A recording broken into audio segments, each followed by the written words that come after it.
But right now, America, it's time to get to your reality check. A mere 72 hours, the Chinese government agreed to put $500 million into an Indonesian project that would personally enrich President Trump. The president ordered a bailout for a Chinese government-owned cell phone maker. Trump, despite his campaign promises to turn over his businesses and have no involvement with them, he's still not fully divested himself from his businesses and continues to profit from them. The Trump organization on Monday acknowledged its involvement in the deal, but did not respond to questions about how much the company would be projected to make. ZTE, the Chinese company bailed out by President Trump, was found guilty last year of violating U.S. sanctions against Iran and North Korea. Let's talk about Trump's latest sketchy behavior. And America, this one is sketch. So not only is this against Trump's America First agenda. Because remember, the president ran on this whole deal of protecting Americans sans everybody else. But in a tweet, which is how we found out about this ZTE protection deal, President Trump says it's time to save Chinese jobs. And to me, I was saying, well, isn't that a bit of a disconnection from where the president has been previously? I thought it was America first and how China was a big cheater and how trade wars are easy to win. But now all of a sudden, this president is doing everything in his power to help a Chinese manufacturer after this Chinese manufacturer has been found guilty of violating sanctions against Iran, our sanctions against Iran, our sanctions against North Korea, and America. Our intelligence says that this organization, ZTE, is also responsible for surveilling the United States. But President Trump wants to help them anyway. Shady? Shady is probably an understatement. Listen, when a president does something good here at the Fowler Show, we will be the first to praise him. We always are. But when he does something that's shady, we're going to be the first to call the card. Now, we weren't the only ones who called the president's card on this. Marco Rubio, senator from Florida, had this to say on Twitter. Problem with ZTE isn't jobs and trade. It's national security and espionage. Any telecom firm in China can be forced to act as a tool of Chinese espionage without any court order or any other review process. We are crazy to allow them to operate in the U.S. without tighter restrictions. That's from Marco Rubio, Republican Marco Rubio, NRA-funded Marco Rubio. But I digress. Back in March of 2017, ZTE was hit with a record $1.9 billion fine for violating U.S. law by selling technology products containing U.S. components in North Korea and Iran. The fine set a record both because the volume of ZTE's illicit business and because ZTE was found to have tried to deceive U.S. government officials and even its own accounting firm. So this company, America, is what I would call the height of shadiness. When you look at shady in the definition, next to them is a picture of ZTE.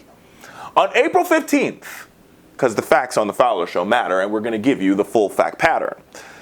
On April 15th, the Commerce Department hit ZTE again, saying that despite the earlier fine and new orders and settlement, ZTE has continued to violate U.S. sanction laws and lie to the U.S. government. The new order simply barred American companies from selling anything to ZTE. So April 15th, that was last month, our Commerce Department, our folks at Commerce, right, with very likely the approval of Wilbur Ross,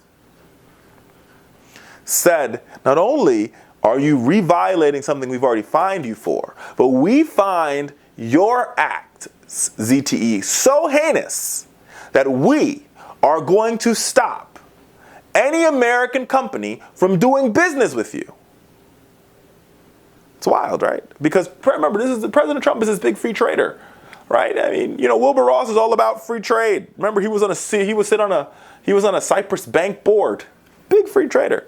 But even under his Commerce Department, they found a problem with ZTE's behavior.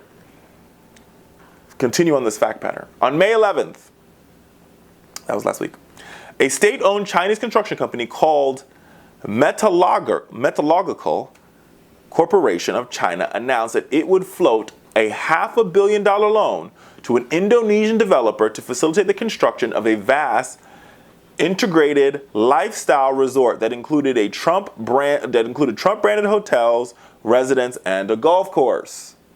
Right? So, this company, this Chinese construction company, Metallurgical, you know I'm awful at pronunciations, y'all. It's just it's my Achilles heel. So sue me. Right?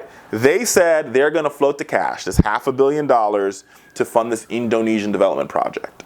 In all likelihood, this money probably came from the Chinese Communist government, somehow, some way. I guarantee you that this, construction company didn't have $500 million just sitting around.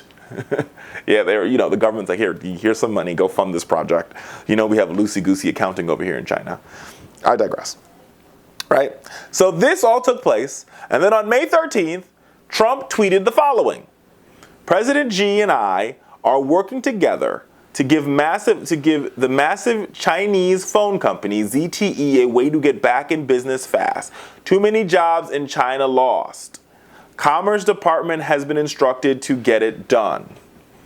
So, let me break this down for you in simple terms, for folks who seem to have missed the memo. ZTE heinously broke American laws. Then they lied about said laws. So they broke the law, they lied about breaking the law, they were fined to the tune of $1.19 billion for breaking the law. That's a big fine. That means you broke a big law. Okay? After being fined and breaking the law, it did not change ZTE's behavior. They continued to engage in the same type of behavior. The Commerce Department, who is responsible for fining ZTE, looked at it and said, we told you not to break our laws. You continue to break our laws. So guess what? Not only have we fined you, but now we are going to bar you from doing any business with American companies.